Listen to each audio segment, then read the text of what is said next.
Today, we're talking about hope. The hope that we have because Jesus is alive. Jesus has come to forgive our sins, to make a way for us to have life abundant here on earth and life eternal with Him in heaven. And that is an incredible amount of hope.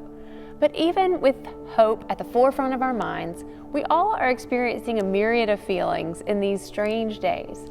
Everything from disappointment, to anger, to sadness, to grief. And so today I want to take a few minutes and acknowledge all of those emotions, even as we know that hope is still there. It's okay to feel all of these other things. Miss Margaret Miles is someone you might know. She's a member of our church, but she's also one of our local librarians. You might know her because she's famous for playing the slapstick during Christmas at First Baptist.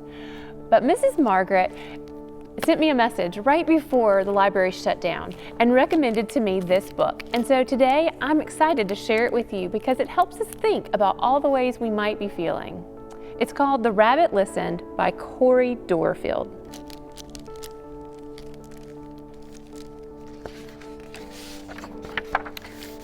One day, Taylor decided to build something new, something special, something amazing. Taylor was so proud. But then, out of nowhere, things came crashing down.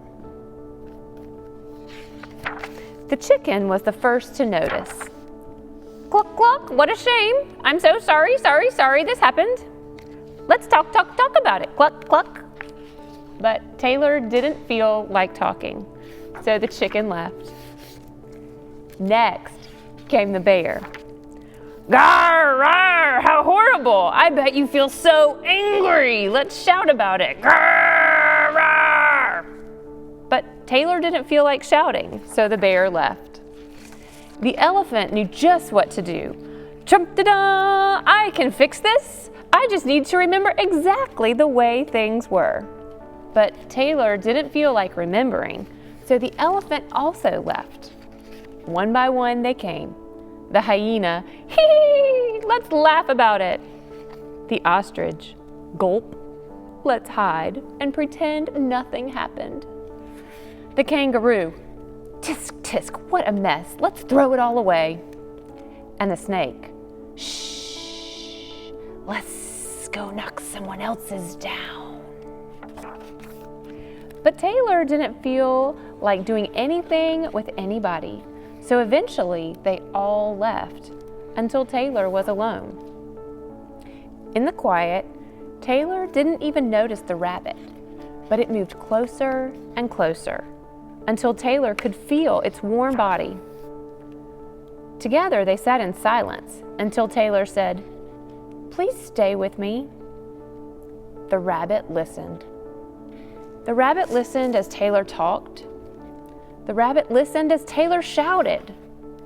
The rabbit listened as Taylor remembered and laughed.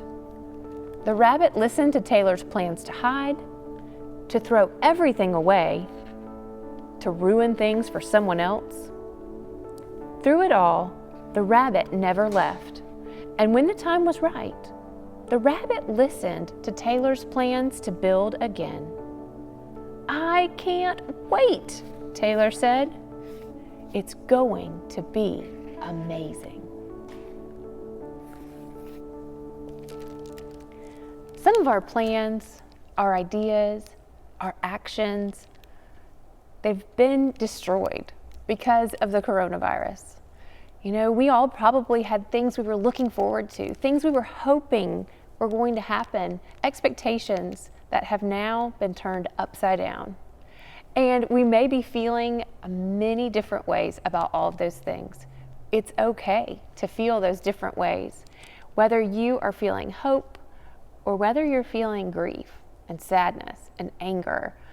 Maybe you're processing it in all different kinds of ways. Maybe you've wanted to just knock everything down and be mad, or maybe you've wanted to talk about it, or maybe you haven't wanted to talk about it at all. However you're feeling, I hope that you will have someone like the rabbit who can come alongside you when you're ready and who can just be with you And maybe you can be like the rabbit for someone else. Maybe you can find someone that you can just sit beside and help them to process all of the many things that we are all thinking through, feeling through, and figuring out in this situation. You know, the day is going to come when it's time to rebuild, when it's time to think it all again. We'll be able to rethink, to replan, to react on all of the ideas that maybe we've learned and figured out about even better because of this. And when we do, it's going to be amazing.